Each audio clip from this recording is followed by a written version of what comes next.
Hello everybody, welcome back.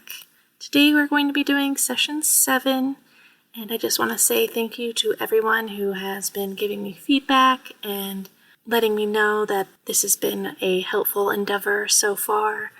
I really do just want to create a resource for people to study the raw material and to grasp a lot of the nuance and depth of what Ra is saying in each session. So I'm really grateful that it's been helpful to people so far.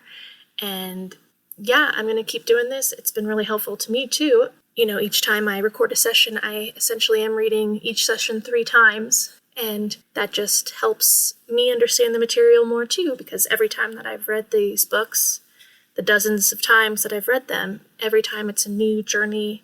There are new things to find. There's new depth to the questions. So I really just want to share a little piece of that work that I've personally done to help maybe give everyone else a little bit of a head start on their own seeking of the Law of One philosophy via Ra. So yeah, I really appreciate everyone. I will continue to take any advice or feedback or criticisms or whatever. If the audio is bad, again, please let me know. I'm still kind of struggling with that. Hopefully I can get better at that as we go along. That's my goal. So anyway, let's go ahead and take a look at session 7. All right, so I am Ra. I greet you in the love and the light of our infinite creator. I communicate now. And 7.1 is questioner. You mentioned that you were a member of the Confederation of Planets. What avenues of service or types of service are available to members of the Confederation? Would you describe some of them? I am Ra. I am assuming that you intend the service which we of the Confederation can offer, rather than the service which is available to our use.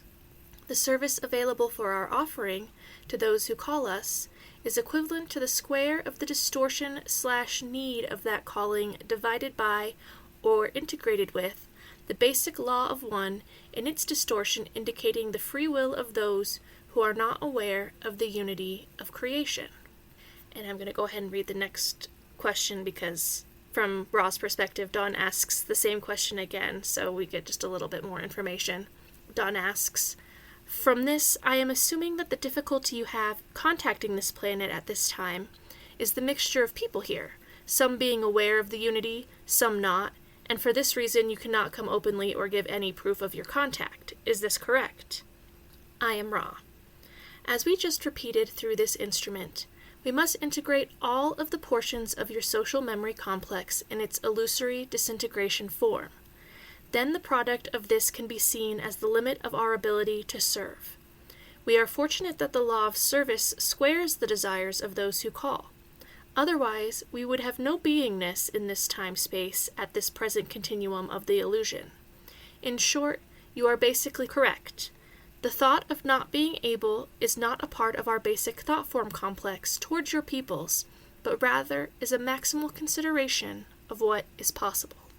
So, here Dawn's asking, what things does the Confederation do to fulfill their desire to serve others?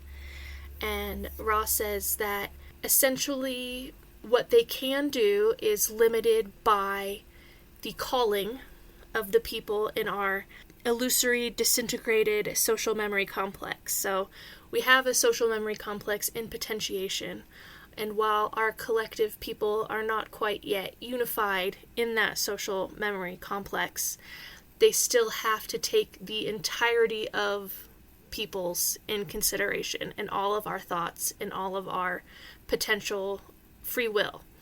So basically, Dawn asks, there are some things that you can't do. You cannot come openly or give any proof of your contact. And Ra says, we don't really think about what we can't do. We look at what we can do based on the limitations that are there. So because not everybody is calling for Ra or calling for any sort of beings from elsewhere to come help us, anything like that, they're only able to help in small instances, and they really must take in the free will of all other peoples who aren't calling into consideration. So they really look at what is possible and instead of focusing on what isn't possible, because Dawn's like, oh, so you can't come because people there aren't enough people calling you. And Ross says, that's not how we look at it. We look at what we can do, which I think is really good general advice for us humans even, because I think sometimes we look at these problems that are occurring on our planet, and there's just so much that we can't do. We can't do certain things that could help. We wish that we could do things that we can't do. So Ross says, instead of focusing on what you can't do, they focus on what they can do, which in perspective might seem very small compared to what they wish they could do. But that's the limitations of service. You can only serve where you're called, when you're called, how you're called. You can't really go beyond that, otherwise you begin to infringe on free will, and then that is not service, at least not a polarizing service, a positively polarizing service. So they say rather they have a maximal consideration of what is possible. Again, just an interesting way to maybe try to reframe your own mind complex when you're thinking of the things that you wish you could do and the ways that you wish you could serve.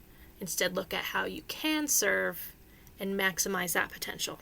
So, in 7.3, Dawn asks, by squared, do you mean that if 10 people call, you can count that when comparing it to the planetary ratio of people as 100 people, squaring 10, getting 100? Is that correct?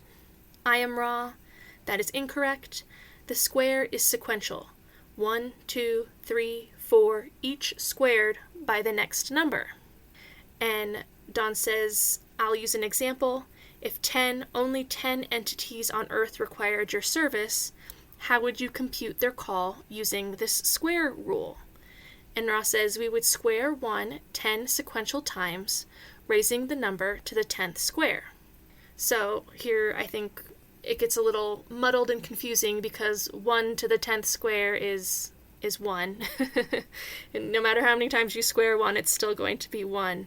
But here then the next question, Dawn asks, what would be the result of this calculation? And Ra takes a significant amount of time. There's a 24-second pause. And Ra says, the result is difficult to transmit. It is 1012 approximately. The entities who call are sometimes not totally unified in their calling, and thus, a squaring is slightly less. Thus, there is a statistical loss over a period of call. However, perhaps you may see, by this statistically corrected information, the squaring mechanism. So, 2 to the power of 10 is actually 1024. So they're saying essentially, they also call squaring doubling at a certain point. So I think the first call is essentially doubled on its own. I can't tell you specifically how all the math works. We've discussed it in my Discord. And we realized, that 2 to the power of 10 is actually 1024. 1024 minus 12 is 1012. So that's a slight loss, but that's barely any loss, especially when you're considering it's only 10 people. That creates the number, the squaring calculation of over 1,000. So essentially, the more people that add to that number make the squaring bigger. And we're going to go on and talk about this. Dawn asks, about how many entities at present are calling from planet Earth for your services? And Ra says, I am called personally by 352,000. The Confederation, in its entire spectrum of entity complexes, is called by 632 millions of your mind-body-spirit complexes. These numbers have been simplified. And so that's a significant amount of people, right, that are calling for Confederation entities. I think you can take into consideration, Ross says that Jesus is a Confederation entity. I think we have had other wanderers who have maybe come to our Earth and been sort of religious figures that are probably called. I also think that Ra talks about how during the first cycle there were 125 or 150, or the second cycle, we had 150 beings only who were harvested, and they all together decided to continue incarnating on Earth instead of moving forward into fourth density. And some of those beings became saints, sainted figures. Some of those beings now also have moved on to fourth density. And so I believe those beings are part of the Confederation. There's another citation where Ross says that the Confederation, and we might have already read it, is comprised of beings from our sphere as well. So the beings who have reached fourth density and moved on and harvested into fourth density from our sphere, they are a part of the Confederation. So I think there's a wide swath of potential beings who are being called, prayed to, requesting help from these beings. And back in 1981, that number was 632 million. And then Dawn asks, can you tell me what the result of the application of the law of squares is to those figures? And Ra says, the number is approximately meaningless in the finite sense, as there are many, many digits. It, however, constitutes a great calling, which we of all creation feel and hear as if our own entities were distorted towards a great and overwhelming sorrow. It demands our service. So, as Ross said earlier, without the law of squares, 632 million people wouldn't really even register. But because we have the law of squares, because as we unify our will collectively and call for the same thing and request the same service, this is amplified exponentially, essentially, and it's so loud that they cannot ignore it. So 7.8, Dawn asks, at what point would this calling be enough for you to openly come among the people on Earth? How many entities on Earth would have to call the Confederation? And Ra says, I am Ra. We do not calculate the possibility of coming among your peoples by the numbers of calling, but by a consensus among an entire societal memory complex which has become aware of the infinite consciousness of all things. This has been possible among your peoples only in isolated instances. In the case wherein a social memory complex, which is servant of the Creator, sees this situation and has an idea for the appropriate aid, which can only be done among your peoples, the social memory complex desiring this project lays it before the Council of Saturn. If it is approved, quarantine is lifted. So here Ra's saying that they're really not going to show up until everybody wants that. In the past, we had societies that were isolated enough where it was possible. For instance, when Ra walked in Egypt, they took their plan to the Council of Saturn. The council weighed the pros and cons, looked at the probability vortices of this interference, and decided that, sure, this could be beneficial. There's a good chance that this will help, and you can do that, and allowed Ra then to do that. But as far as right now, in our collective, we're all very much connected with what is going on in the world. It's not really possible for them to land in one isolated place and do work with a small portion of peoples without other peoples knowing what happened. So they can't come because there isn't a consensus yet. And I do a lot of pushing back on the idea that UFOs are a part of the Confederation, that some of the popular UFO sightings that have happened in recent times are Confederation. People want to believe that these are positive beings showing up from elsewhere, showing off. But this is one of the citations, I believe, that is basically negating that, if you believe what Ra says, because we don't have a collective agreement that this is what we want. We don't have much of a collective agreement on anything at this current point in time. But definitely not a consensus that people want aliens to come and land and help us. So it's very, I can't even say it's very unlikely. It's just not going to happen. And until, if we have some time where we tick over and everybody on the planet wants aliens to land, then the Confederation will show up and reveal themselves to us. But as far as right now goes, it's probably not going to happen. And like here, Dawn's asking, what percentage of people needs to be okay with this? And Ross says, it's everyone. And again, I see a lot of people saying, oh, well, things have changed since 1981 and more people are calling. But again, not everybody is calling. There's not a consensus. And some people have a mixed calling. Some people are just calling without understanding that they need to have a polarized calling. And so that opens windows for non-Confederation beings to show themselves. But anyway, yeah, this is, I think, a really important point that Ra makes, is that they don't even consider it a possibility until there's a consensus. And so maybe someday we'll get there. Probably not. I personally don't feel like it's something that I call for, so count me out of that consensus for the time being, because I really think that humans want to figure this out, want to do it without having help. It's like you can either play and win a video game on your own, or you can have your big brother come in and skip all the hard parts for you. You don't get the same satisfaction if somebody helps you through the most difficult, challenging parts as if you just were able to try again until you get it right. And we will get it right. We are on a fourth density positive planet. We're going to get there. There's still struggle yet, but I think ultimately our collective free will wants to continue doing this on our own. And that's going to be the most beneficial for our overall progression, if that makes sense. So, moving on to 7.9, Dawn asks, I have a question here, I believe, about that council from Jim. Who are the members, and how does the council function? And Ra says, I am Ra. The members of the council are representatives from the Confederation and from those vibratory levels of your inner planes, bearing responsibility for your third density. The names are not important because there are no names. Your mind-body-spirit complexes request names, and so, in many cases, the vibratory sound complexes which are consonant with the vibratory distortions of each entity are used. However, the name concept is not part of the council. If names are requested, we will attempt them. However, not all have chosen names. In number, the council that sits in constant session, though varying in its members by means of balancing, which takes place, what you would call irregularly, is 9. That is the session council. To back up this council, there are 24 entities which offer their services as requested.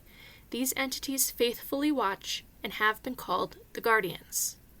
The council operates by means of what you would call telepathic contact with the oneness or unity of the 9, the distortions blending harmoniously so that the law of one prevails with ease.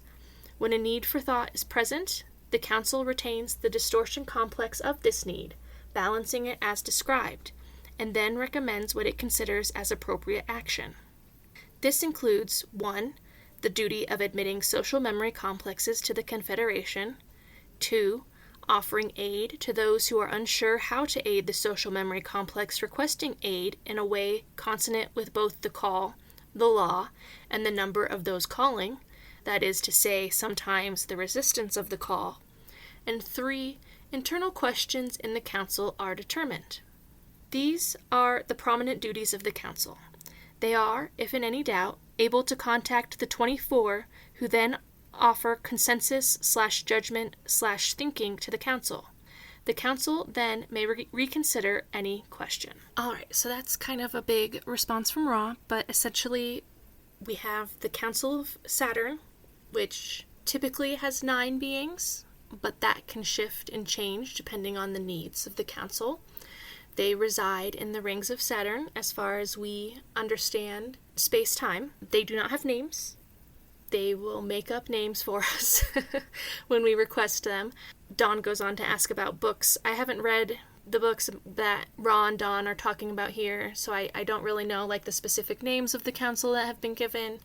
But apparently Ra seems to be implying that names have been given, but they don't actually have names. They don't need names. They communicate telepathically. They're harmonized. They make decisions for our star system. I'm not sure if they make decisions for all of the star systems that this local confederation works with or not, considering Ra says that they're within the rings of Saturn. It makes me think that they are watching over this particular sub-logos of our sun and the planets that are traveling around our sun, and have a specific focus of making sure that our free will isn't infringed upon by entities in the densities beyond third. They take requests from social memory complexes to break the quarantine. They control the quarantine. They put us under quarantine because of the free will infringements that we've already experienced. But this is not a hard line. It's not completely a solid quarantine. It's just in general it's not a free-for-all on our planet.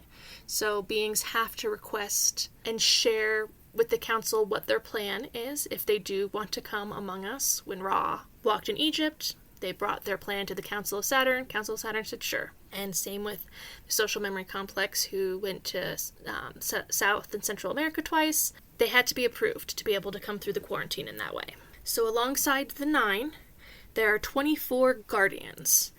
And Ra goes on to talk more about these guardians. These guardians come from the next octave. And so they're consulted by the beings in this octave who are in the 8th octave of the rings of Saturn, as Ra says. So they have a connection from this octave to the next octave, essentially. They're in between these 2 octaves. And if they can't come to a consensus or make a decision about what's best for the 3rd density beings in this octave, then they consult with the guardians who have come from the next octave to help our octave.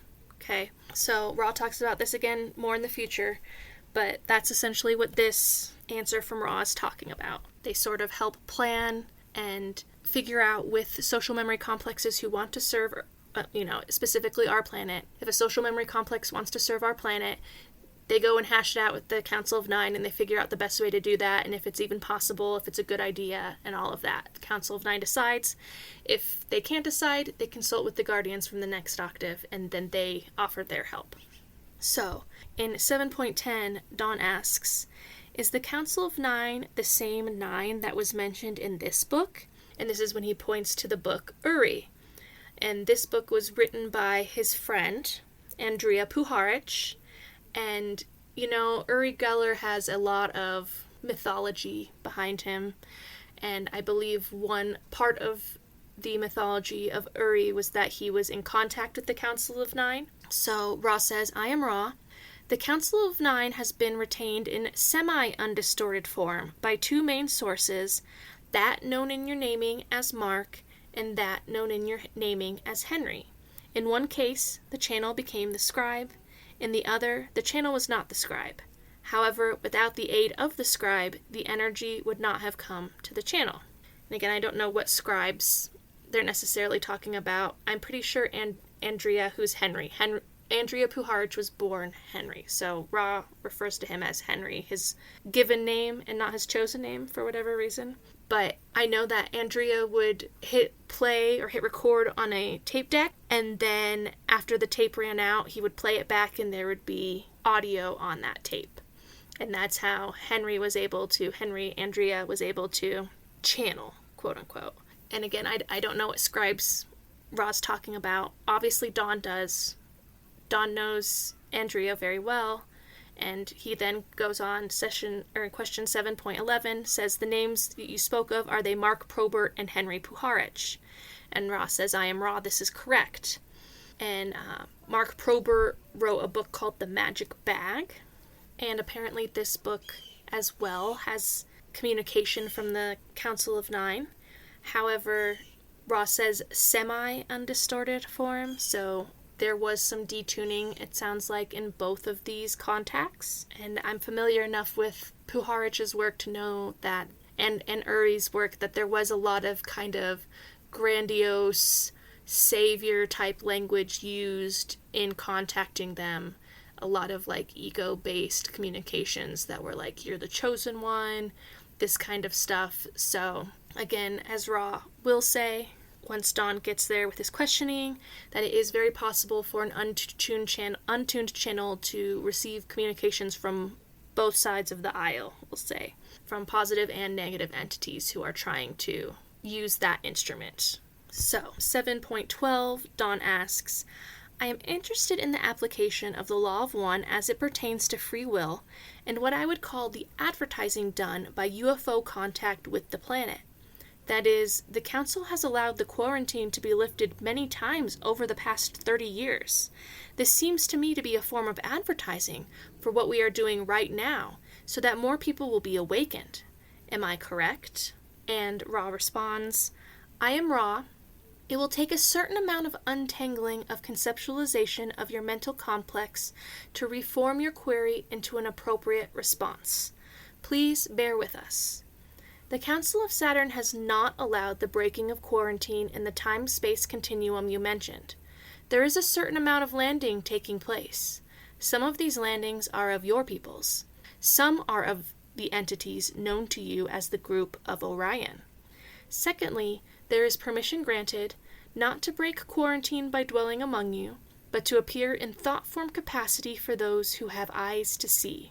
Thirdly, you are correct in assuming that permission was granted at the time-space in which your first nuclear device was developed and used for Confederation members to minister unto your peoples in such a way as to cause mystery to occur. This is what you meant by advertising and is correct. The mystery and unknown quality of the occurrences we are allowed to offer have the hoped-for intention of making your peoples aware of infinite possibility.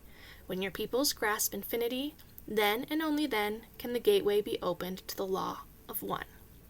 So, again, this is a really big question and answer because Dawn has been studying UFOs for a really long time. Over the past 30 years, there have been lots of UFO sightings. And so Dawn makes the assumption that it's the Confederation who is using UFOs to advertise infinity. And Ross says, over the past 30 years, there has been no quarantine lifted by the Council. There have been no Confederation members who have appeared in your skies except in thought form. So people have argued with me about this language that Ra uses here. I believe when Ra says landing, there's a certain amount of landing taking place. Some of these landings are of your peoples. Some are of the entities known to you as the group of Orion. I think they mean those who appear in physical form within our planetary sphere. I don't think that literally means landing a spaceship onto the surface of the planet every time. Obviously, sometimes it does, because these are a lot of the events that Dawn studied. He would go and, look at the grass where a UFO had supposedly landed, right? But when Ross says some of these landings are of your people, that doesn't really make sense in its redundancy, because our people are from the surface of our Earth, right? They've already been, they get into these UFOs, but, Ra actually says a lot of them are, the ones that we have made are remote controlled. So it isn't that a person is flying up in this UFO and then lands back on Earth.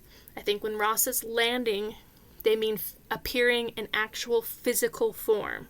And in that way, if a physical UFO were to fly over a city, everyone looking up in the sky would see that physical UFO.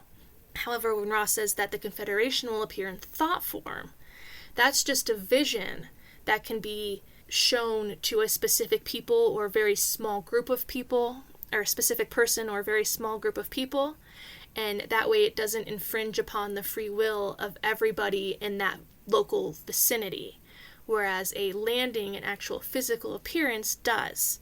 So here Ra is saying that the Confederation has not allowed, or that the Council of Nine has not allowed the physical appearance of service to others' entities by collective agreement. That there are these windows that negative beings can come through. That's what we've seen, and except for we've also seen our own human technology that that hasn't been fully revealed to the majority of us as existing.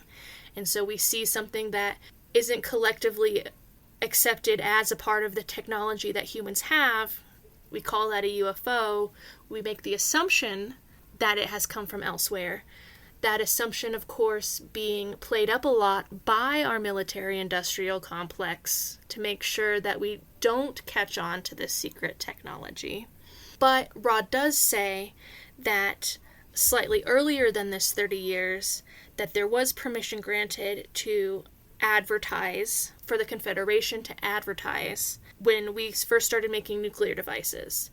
So in this way, to hopefully counter that horrible destructive potential of these weapons that we were making. And Ra says too later that this technology was partly given by the Confederation in hopes for positive technology, but the negative beings on our planet are very eager to take whatever is good and turn it into something profitable, essentially.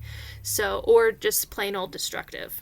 And so, yeah, Dawn's going to be processing this response over the next several sessions. So we're going to keep talking about UFOs. We're going to keep talking about how it's a lot of these UFOs are negative, or they're just secret government technology, and it's pretty difficult for Dawn to really integrate and accept this, because this has been his life's work, and I don't think he ever really considered that was what was going on, that it wasn't potentially benevolent beings that we were seeing on occasion.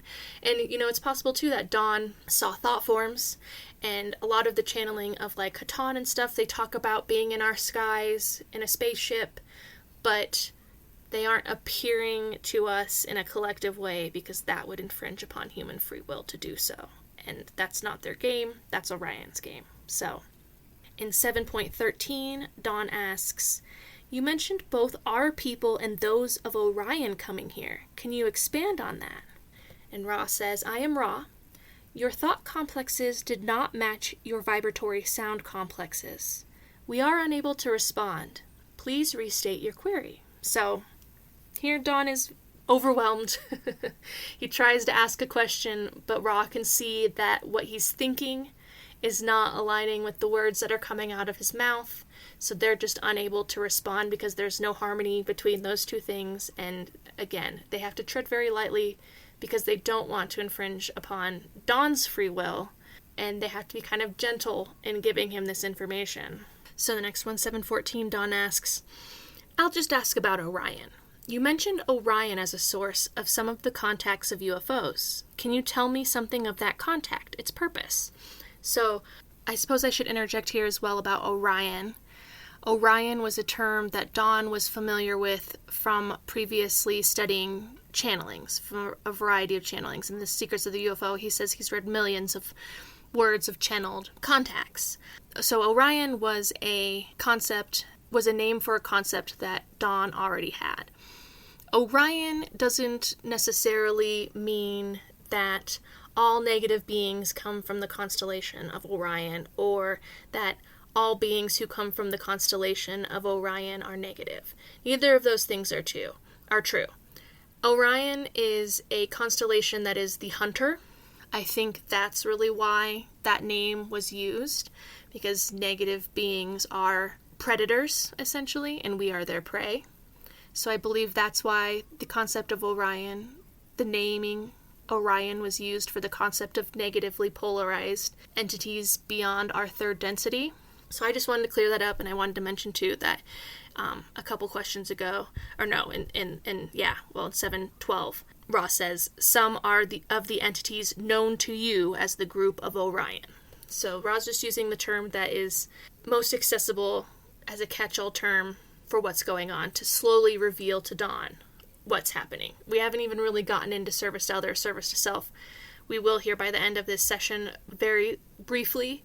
Ra will start to reveal that, but Ra has to feed this to Dawn in a way that Dawn can understand and not go completely off the rails. He goes a little off the rails, but he gets it back together because Ra's very careful. So, "I'll just ask about Orion. You mentioned Orion as a source of some of the contacts of UFOs. Can you tell me something of that contact, its purpose?"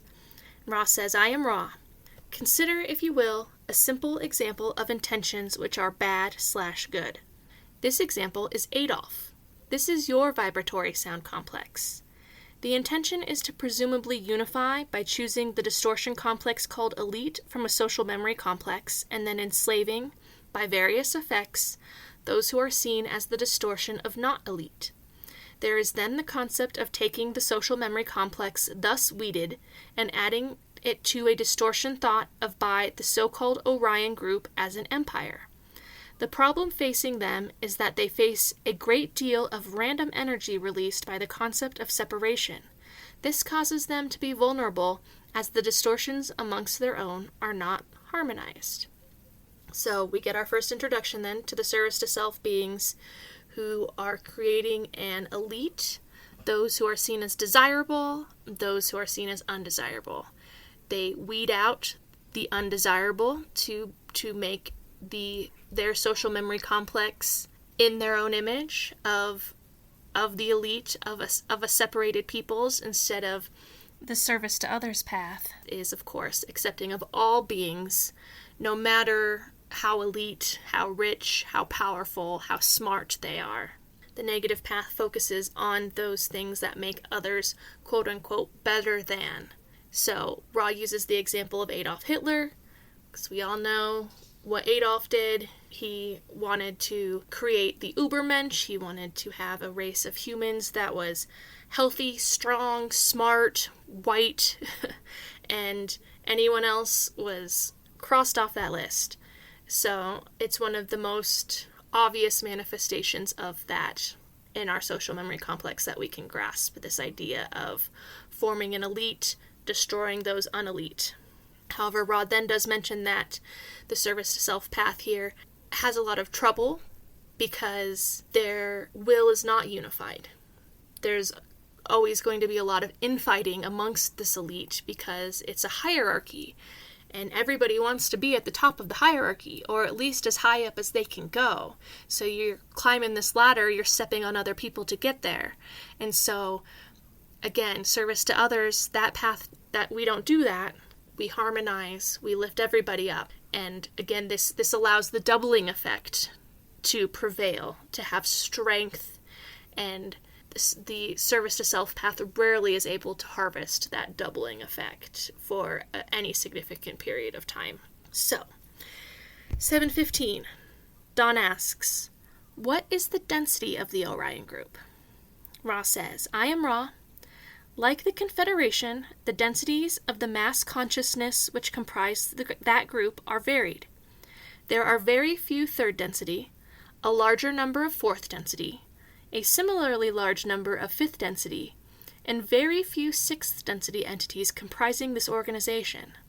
Their numbers are perhaps 1/10 ours at any point in the space-time continuum, as the problem of spiritual entropy causes them to experience constant disintegration of their social memory complexes.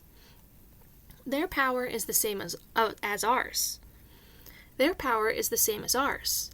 The law of one blinks neither at the light or the darkness, but is available for service to others and service to self. However, service to others results in service to self, thus preserving and further harmonizing the distortions of those entities seeking intelligent infinity through these disciplines. Those seeking intelligent infinity through the use of service to self create the same amount of power, but, as we said, have constant difficulty because of the concept of separation which is implicit in the manifestations of the service to self which involve power over others.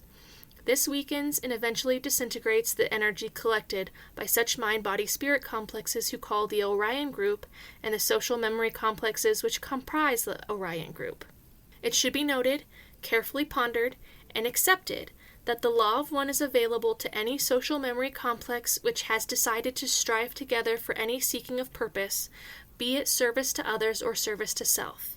The laws, which are the primal distortions of the law of one, then are placed into operation, and the illusion of space-time is used as a medium for the development of the results of those choices freely made.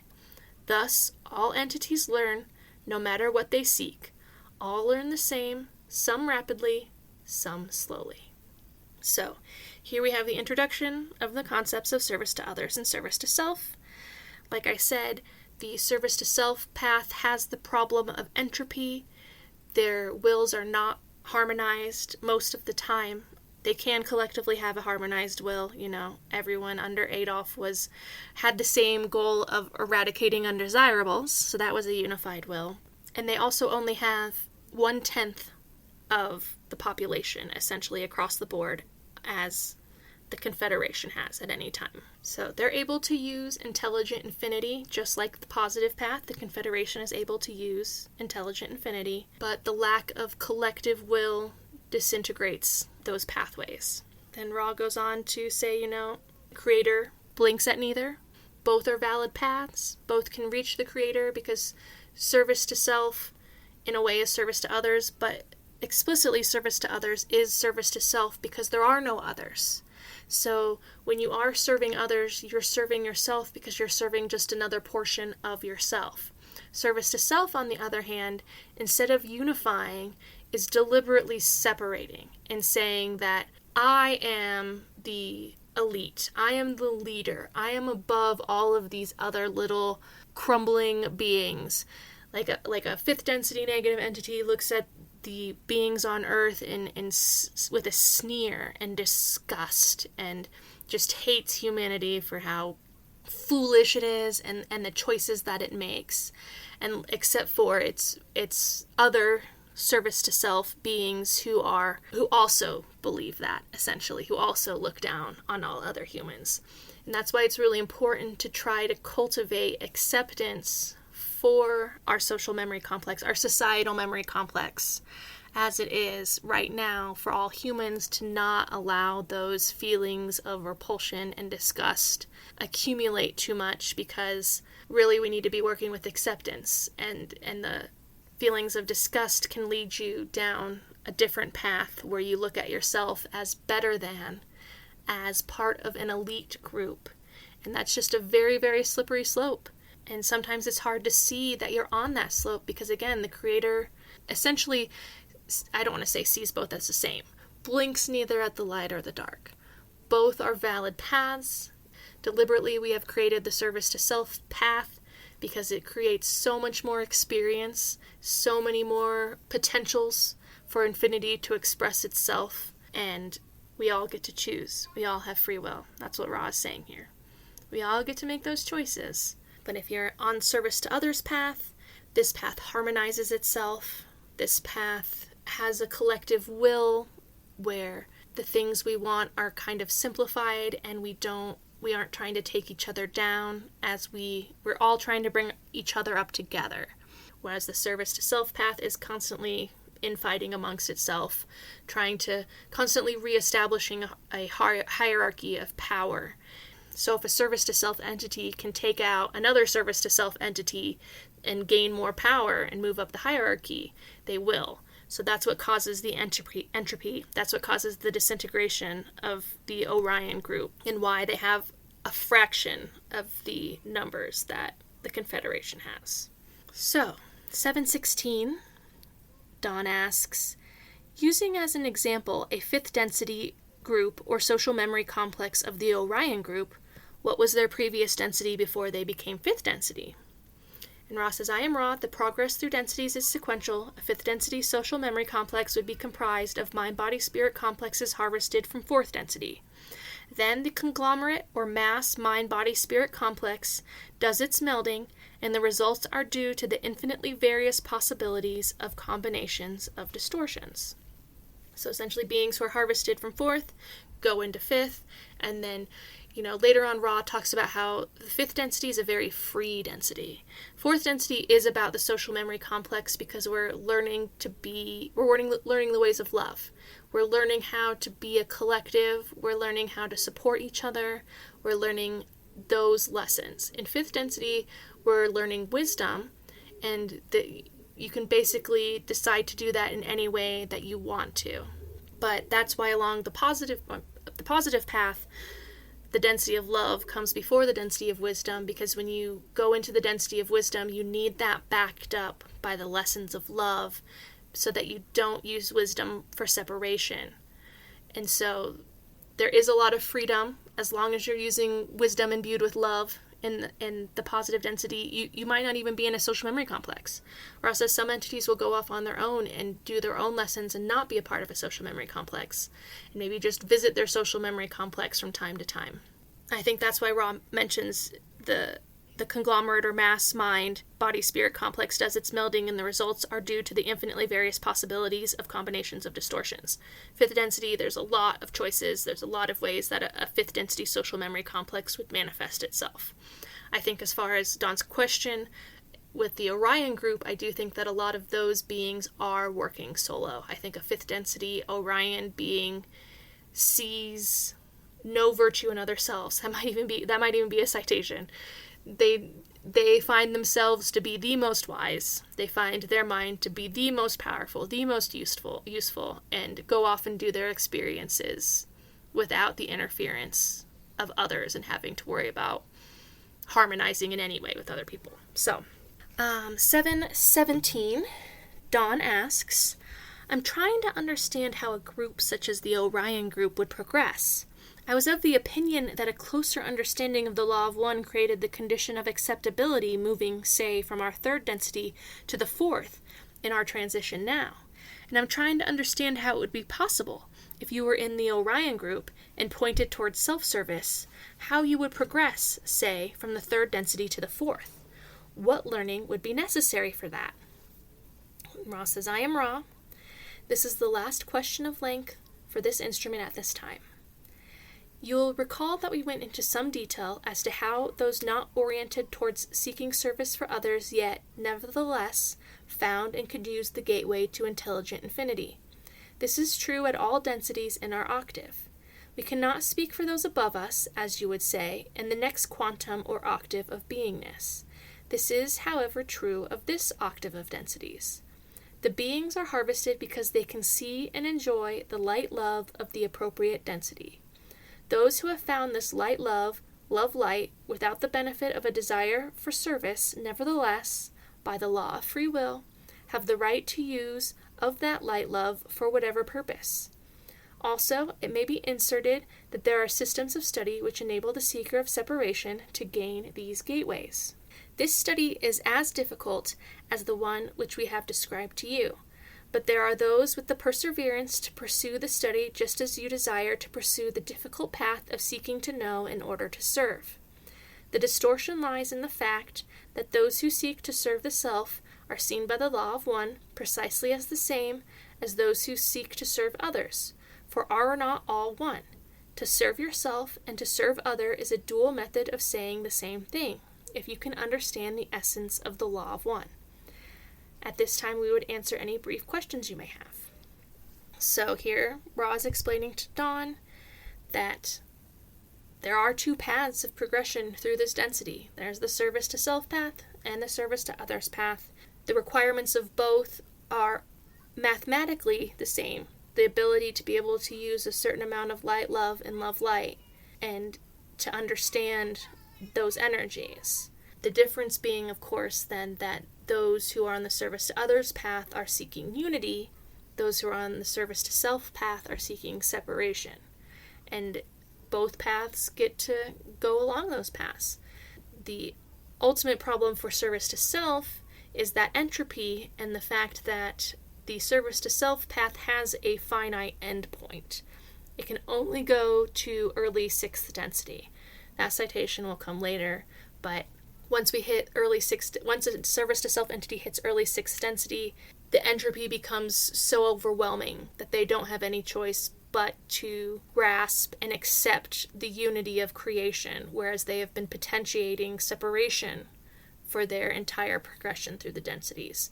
So that's very hard for them, but it is something that happens, and then once they join positive 6th density and start balancing love, light, love, they can continue to move forward. So, Ra also mentions that there are systems of study for service to self entities on our planet, that if someone really wants to do this in like a spiritual way, that they can accelerate the evolution of their consciousness along that path, just like we use things like the law of one to accelerate our consciousness.